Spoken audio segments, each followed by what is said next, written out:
너무나 행복한 마무리죠. 그런데 유대인들은 말라기 4장 마지막 절이 이제 구약의 결론이니까 이 마지막 절이 결론이라고 생각하고 딱 보니까 이게 우리 주님께서 이 땅에 오셔서 아버지의 마음을 자녀에게로 돌이키게 하고 자녀들의 마음을 그들의 아버지에게로 돌이키게 하리라. 여기까지 이게 딱 좋은데 그 뒷마디 요 두 줄이 더 추가가 돼가지고 굉장히 불편해지는 거죠. 돌이키지 아니하면 두렵건대 내가 와서 저주로 그 땅을 칠까 하노라 하시니라. 이렇게 끝나니까 유대인들이 어떤 묘수를 떠올립니다. 구약 성경이 성경 전체였으니까, 신약이 아직 없으니까. 그래서 구약을 마무리하는 방법으로 택한 것이 다시 4절로 올라가서 4절을 읽으면서 끝냅니다. 유대인들은 참 신앙생활을 재밌게 하죠. 우리가 유대인 하면 웃음도 없고, 유대인 하면 깍쟁이고, 유대인 하면 돈 밝히고, 유대인 하면 공부하고, 유대인 하면 하나님의 율법 하면서 그렇게 살 것 같은데, 마지막 말이 내가 도렵건대 내가 와서 저주로 그 땅을 칠까 하노라 하시니라, 이 말로 성경을 마무리하고 싶지 않아서 4절, 너희는 내가 호렙에서 온 이스라엘을 위하여 내 종 모세에게 명령한 법 곧 율례와 법도를 기억하라. 이렇게 한 번 더 읽으면서 마무리를 한다는 것이죠. 성경 설교할 때도 그런 생각이 듭니다. 어떤 말씀과 관련하여서 굉장히 부정적이고 엄중하고 그리고 우리에게 경고하시는 그 말씀으로 마무리하지 않으려고 자꾸 은혜 쪽을 바라보는 거죠. 그런데 진짜 하나님의 마음은 자녀를 책망하는 데 있지 않다는 거죠. 하나님께서 심판하시는 그 심판은 양면성을 가집니다. 왜냐하면 악한 사람들에게는 심판이지만 오늘 말씀 내 이름을 경외하는 너희에게는, 하나님을 사랑하는 사람, 하나님의 이름을 두려워하는 사람, 하나님의 이름에 자기의 명예를 거는 사람에게는 공의로운 해가 떠올라서 치료하는 광선을 비추어 줄 거다. 이 양면성을 지닌다라고 하는 것이죠. 고대 전쟁에서 이기고 돌아오는 개선 행진에는 꼭 중요한 요소가 하나가 있습니다. 선두에 그 전쟁을 지휘한 장군이 서고, 그 다음에 맨 뒤에 줄줄이 발가벗겨져서 코를 꿰어가지고 포로지로 끌려오는 그 지역의 패배자들, 식민지 노예들, 전쟁에 진 사람들, 그리고 그 전쟁에 참여했던 모든 군인들, 이게 다 영광을 받지만 한 가지 비인격적인 요소가 더 첨가되죠. 전리품도 있고 있는데 향기를 피우는 겁니다. 개선 행진 때 향기를 피우는데, 전쟁에 승리한 장군과 군사들에게는 그 향기는 향기지만 발가벗겨져서 착고에 채워가지고 질질질 끌려오는 사람들에게는 그 향기는 죽음의 냄새인 거죠. 이게 양면성입니다. 오늘 본문 말씀이 단적으로 그런 상황인 거죠. 마지막 때 만군의 여호와가 이르노라, 보라 용광로 불같은 날이 이를 거다. 그때 누구를 태울 거냐? 교만한 자와 악을 행하는 자는 다 지푸라기같이 하나도 남기지 아니하고 다 살라져 버릴 거다. 지푸라기처럼 살라져 버릴 것이다. 그 이르는 날에 그들을 살라서 그 뿌리와 가지를 남기지 아니할 거다. 그렇지만 내 이름을 경외하는 너희에게는 하나님의 축복의 날이 될 거니까 두려워하거나 염려하지 마라. 지금 그 말씀인 거죠. 마지막 때의 마지막 때를 살아가고 있습니다. 우리가 아시잖아요. 점점 더 주님께서 오실 날이 가까워지니까 마지막 때를 향해서 가는 우리의 신앙의 경건성, 거룩한 부담은 어디에 근거합니까? 우리 주님께서 다시 오신다.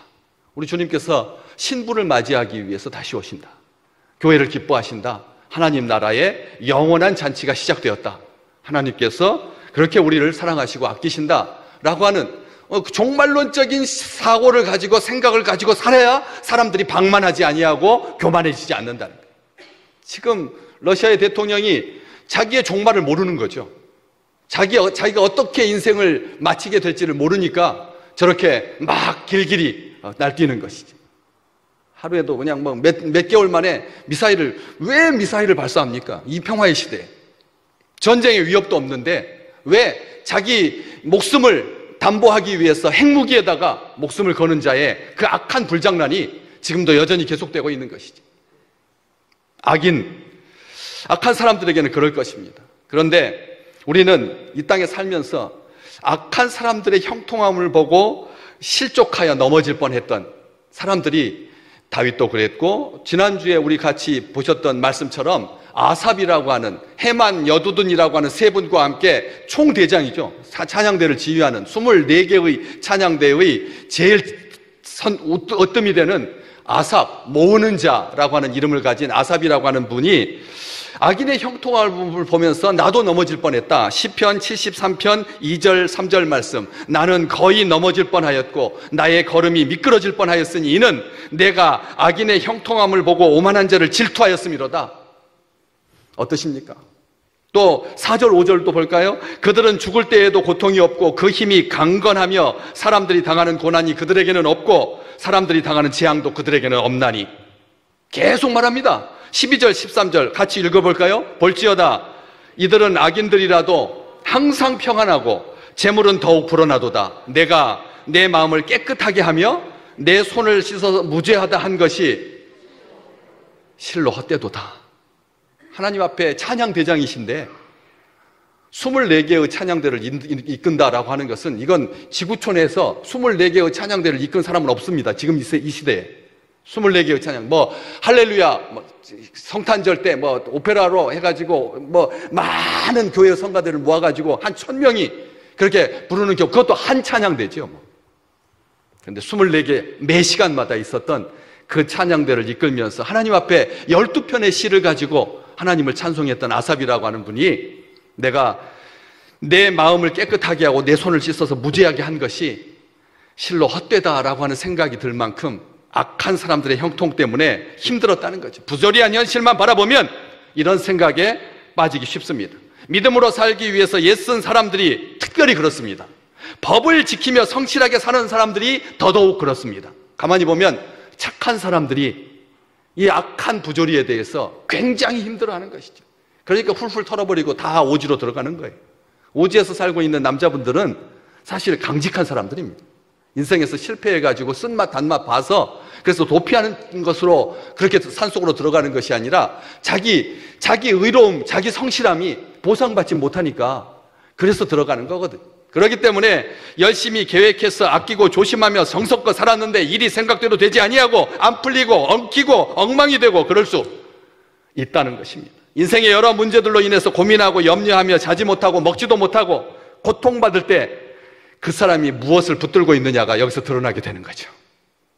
여러분, 아삽은 나중에 하나님의 집에 들어가서야 악인들의 종말을 겨우 깨달을 수 있었다라고 고백하죠. 시편 73편 17절 말씀 같이 읽어볼까요? 하나님의 성소에 들어갈 때에야 그들의 종말을 내가 깨달았나이다.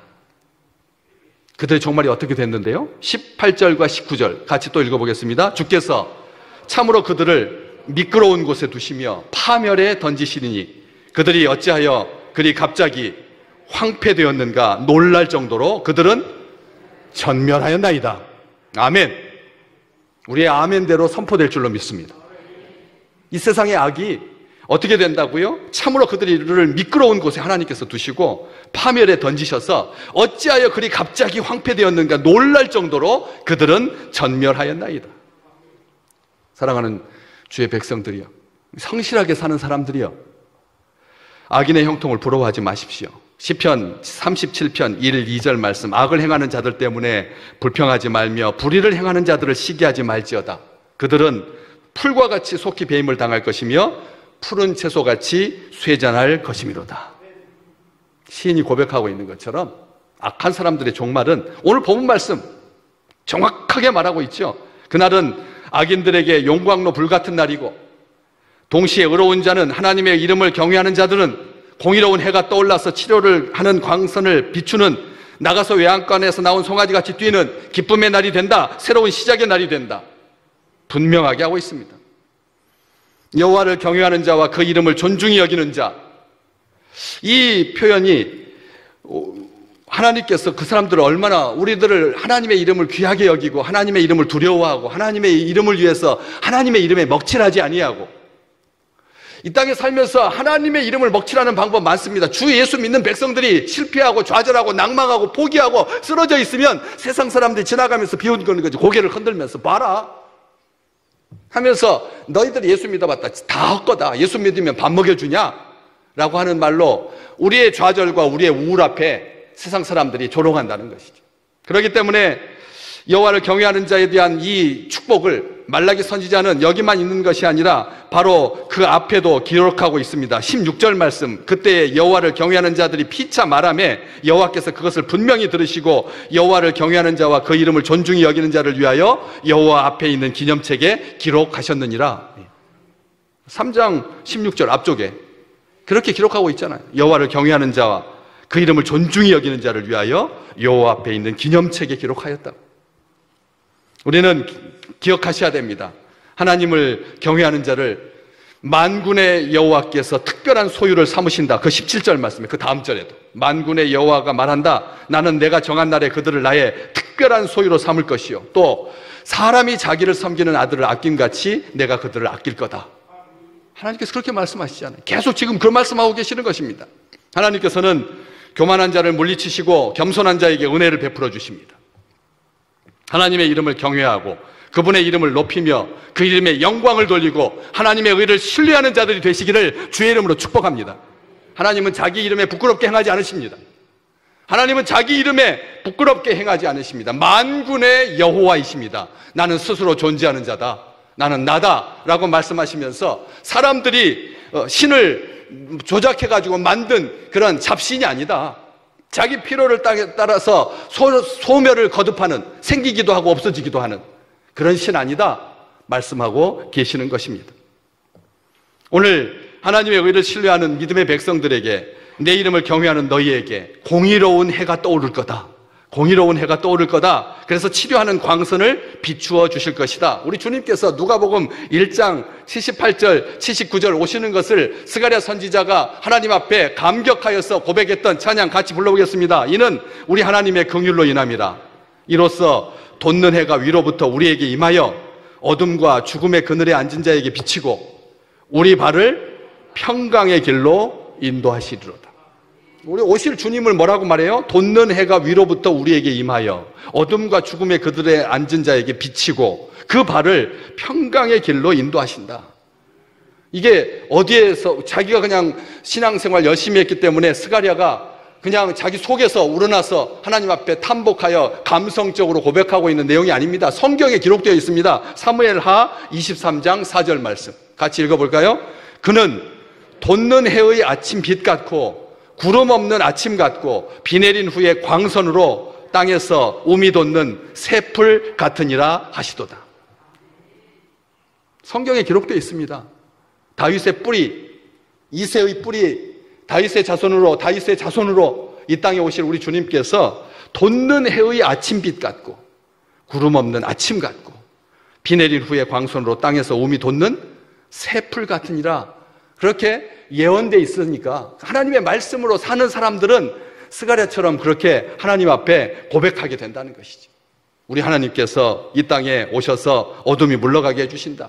그리고 돋는 해가 위로 우리부터 임하여서 죽음의 그늘에, 어둠의 그늘에 앉은 자에게 비추어 주실 것이다. 그렇게 고백한 것이죠.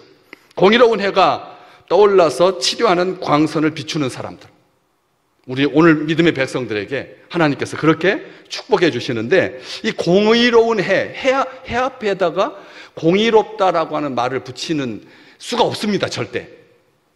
그렇지 않아요? 이 세상에 어떻게 하나님께서 지으신 피조물인 해가 앞에다가 공의로운이라고 하는 수식어를 달 수가 있습니까? 안 됩니다. 하나님 친히 그렇게 허락하시지 않습니다. 그래서 여기서 공의로운 해는 바로 빛으로 오신 우리 주님을 말씀하는 거예요.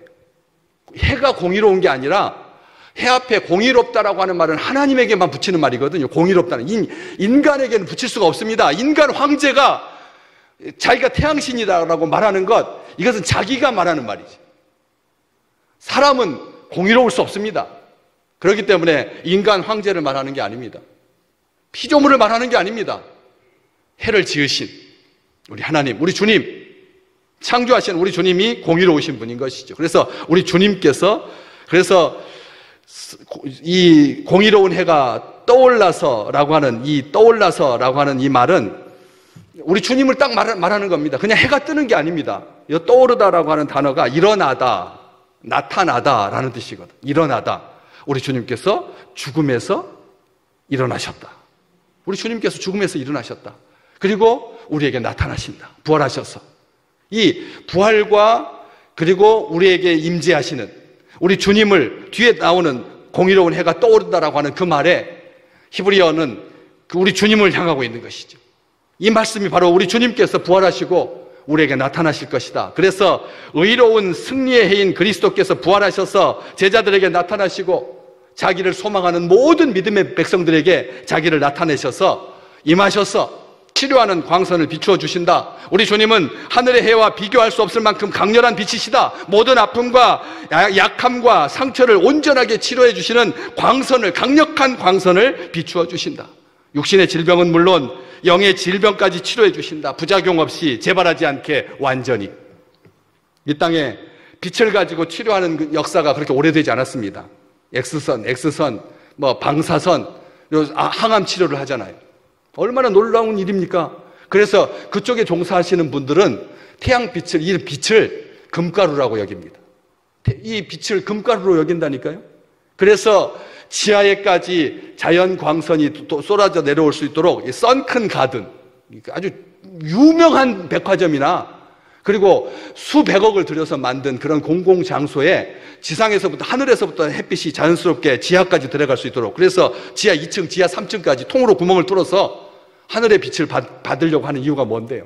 그냥 똑같은 빛의 조명이라면 LED가 얼마나 밝은데요?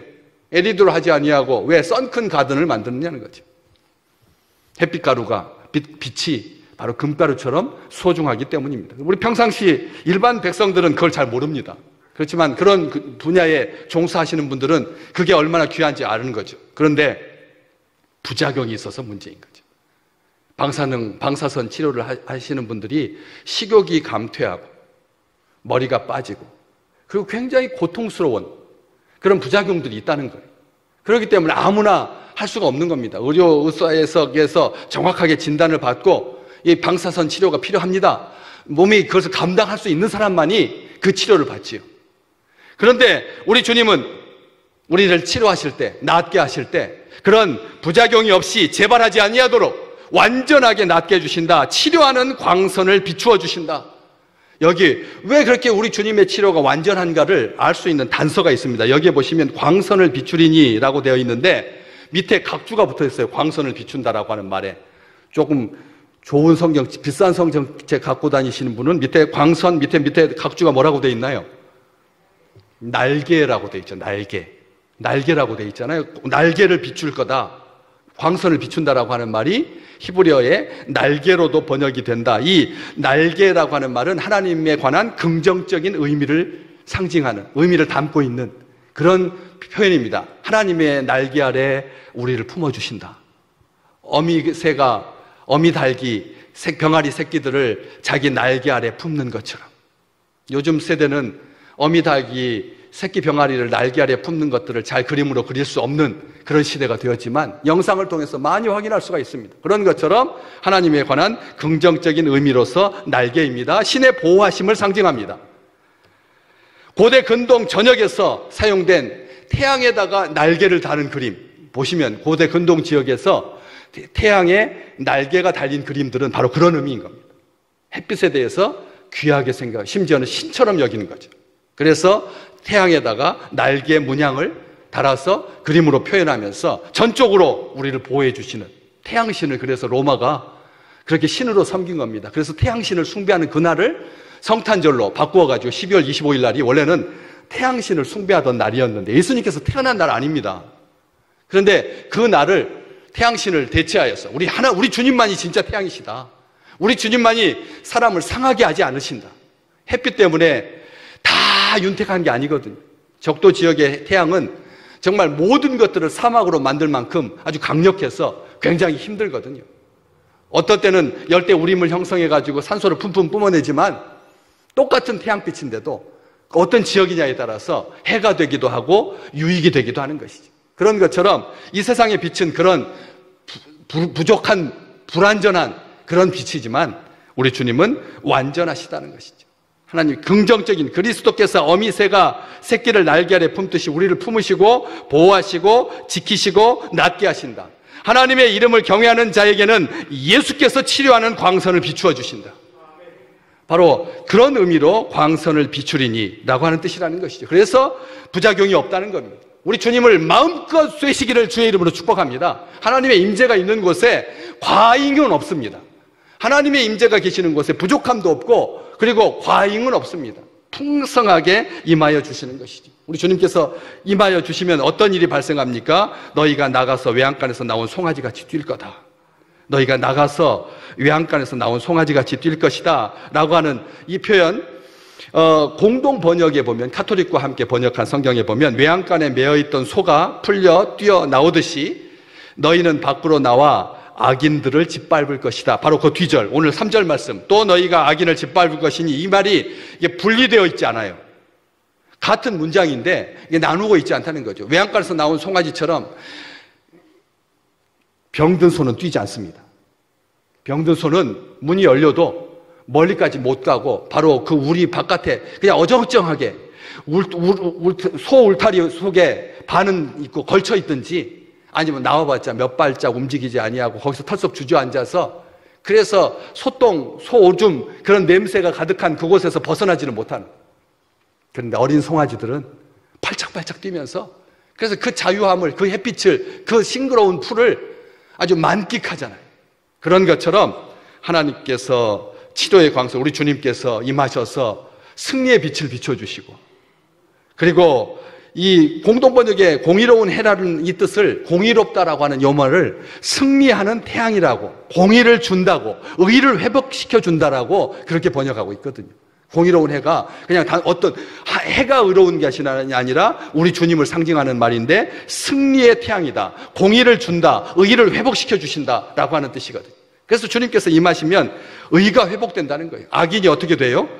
너희가 악인을 밟을 것이니, 내 이름을 경외하는 너희가. 우리 주님께서 승리의 힘을 주셔서, 우리 주님께서 우리와 함께 하셔서, 나타나셔서, 일어나셔서 우리에게 새 힘을 주셔가지고 악인을 밟을 것이니 그들이 내가 정한 날에 너희 발바닥 밑에 재와 같으리라. 하나님께서 정하신 날에, 그러니까 어때요? 기다려야 되는 거죠. 기다리면 된다는 겁니다. 하나님께서 정하신 날이 반드시 이룰 거라는 거예요.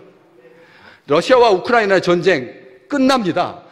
같은 동족끼리의 전쟁이 크죠. 장미전쟁. 그 영국의 장미전쟁이 100년 갔습니다. 100년 갔고, 그 외의 전쟁은 그렇게 오래 못 갑니다. 뭐 30년 전쟁도 있고 하지만 이 러시아와 우크라이나의 전쟁은 그렇게 오래 갈 전쟁이 아니에요. 왜? 하나님께서 정하신 날이 있다는 거죠.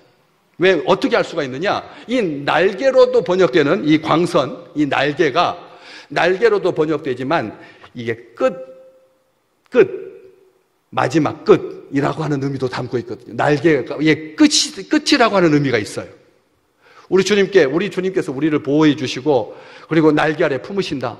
그리고 악한 사람들에게는 이 날개가 그들에게 종말이 되는 거죠. 그들에게 끝이 된다는 것입니다. 여기 딱 이렇게 돼 있잖아요. 내가 정한 날에 너희 발바닥 밑에 재와 같으리라. 만군의 여호와께서 이것을 확인하시는 만군의 여호와의 말이니라. 이렇게 말씀하고 계시는 거죠. 70인역, 최초로 히브리어 성경을 국제어로 번역한 70인역에서는 곱비에서 풀려난, 외양간에서 나온 송아지라고 하지 아니하고 곱비에서 풀려난 송아지처럼 기뻐 뛸 거다. 무슨 말입니까? 그냥 단순하게 풀 먹이려고 우리 바깥으로 문을 열어서 우리 바깥으로 내보낸 하나님의 그런 은총, 자유함을 우리에게 주시는 그 정도 먹이를 위해서 그렇게 엄죽엄죽 뛰고, 그렇게 울타리에서 나온 송아지가 하루 종일 뛰겠습니까? 그 몇 분이죠. 그 몇 분의 그런 기쁨을 우리에게 주시는 게 아니라는 거예요. 아예 우리 하나님께서 곱비를 풀어주신다는 거예요. 곱비를. 무슨 뜻입니까? 무슨 뜻입니까? 우리를 얽매였던 모든 악한 것을 하나님께서 풀어주시겠다라고 하는 말씀입니다. 우리 뭐 때문에 얽매이십니까? 뭐 때문에 우리의 삶이 불편해지십니까? 질병 때문에, 가난 때문에, 관계 때문에, 많은 것들이 우리를 얽매이죠. 그러나 그 깊이에는 뭐가 있습니까? 죄 때문에 얽매이는 것이 가장 큰 얽매입니다. 사람은 다른 것으로는 그냥 좀 참으면 됩니다. 좀 불편합니까? 왜? 그렇잖아요. 고삐는 송아지에게 인생을 바르게 살아가는 길이 되는 거죠. 제멋대로 날뛰지 아니하도록 주인의 의도대로 이리저리 부리기 위해서 고삐를 채웁니다. 이것은 규모 있는 삶을 의미합니다. 그렇기 때문에 고삐가 영원한 저주가 아니라는 것입니다. 자기를 보호해 줄 수 있습니다. 고삐가 있어야 악한 짐승에게 끌려가지 않게 되고 주인의 소나기 아래 있어야 보호를 받을 수 있으니까. 그런데 죄는 우리를 그 정도로 제어하는 그런 정도로 끝나지 않는다는 거죠. 사망의 그늘에 앉아서 죄에 얽매여서 얼마나 많은 사람들이 힘들어하고 그렇게 불편해하는지. 우리 왜 지하철 역마다 이렇게 사건 사고가 나가지고 지난번에는 무슨 역, 이번에는 무슨 역 해가지고 성폭력, 이 데이트 폭력에 시달려가지고 사람이 목숨을 잃게 되고 하는 이런 죄가 사람을 얽매이는 거죠. 죄가 사람을 얽매입니다. 그래서 이 갇혀있게 한다는 거죠. 위축되게 하고요. 오늘 주시는 이 말씀으로 우리 믿음의 백성들의 삶이 고삐가 풀려서 뛰어나오듯이 주님께서 주시는 자유와 해방의 기쁨을 누리시기를 주님의 이름으로 축복합니다. 죄로부터 자유케 하는 것이 온전한 자유함이라는 거죠. 사망의 권세로부터 우리를 자유케 하시는 그 자유함이 진정한 자유함인 거죠. 육신과 영혼의 감옥에서 석방되고 장애와 불구가 되었던 심신이 완전한 회복과 치유를 경험하고 죄로 말미암아 신음하며 고통당하던 영혼이 해방과 자유를 경험하는 이 놀라운 축복이 오늘 설교 제목 공의로운 해가 떠올라서 치료하는 광선을 발할 때 우리 주님께서 우리에게 승리의 빛으로 비추어 주실 때 우리 주님께서 공의의 태양으로 우리 앞에 나타나시고 이렇게 일어나셨을 때 발생하는 베풀어지는 놀라운 축복이라는 것이죠. 구속받은 자들은 하나님의 공의와 사랑이 최종적으로 이루어질 때 기뻐 뛰게 될 것입니다. 오늘 악인의 형통함을 부러워하지 마라. 악인의 형통함을 부러워하지 마라. 성소에서 하나님의 말씀을 들을 때 악인의 종말을 깨닫게 되고 아삽이 고백하는 것처럼 주께서 참으로 그들을 미끄러운 곳에 두시며 파멸에 던지시니 그들이 어찌하여 그리 갑자기 황폐되었는가 놀랄 정도로 그들이 전멸하였던 것처럼 악한 것을 불의를 부러워하지 아니하고 구원의 기쁨으로 충만케 하시는 그런 하나님의 이름을 경외하는 너희에게 공의로운 해가 떠올라서 치료하는 광선을 비추어 주실 것이고 그리고 너희가 외양간에서 나온 송아지같이 뛰며 너희가 악인을 밟을 것이고 내가 정한 날에 너희 발바닥 밑에 재와 같을 것이다 확인해 주시는 우리 주님의 그 놀라운 약속이 이번 한 주간 10월을 여시면서 우리를 부자유하게 하는 것은 아무것도 없습니다 하면서 다시 한번 감사하게 되고 기쁨의 날개로 그렇게 춤추면서 주의 전에 날마다 올라와서 하나님 앞에 감사할 수 있는 능력의 백성들 되시기를 주의 이름으로 축복합니다.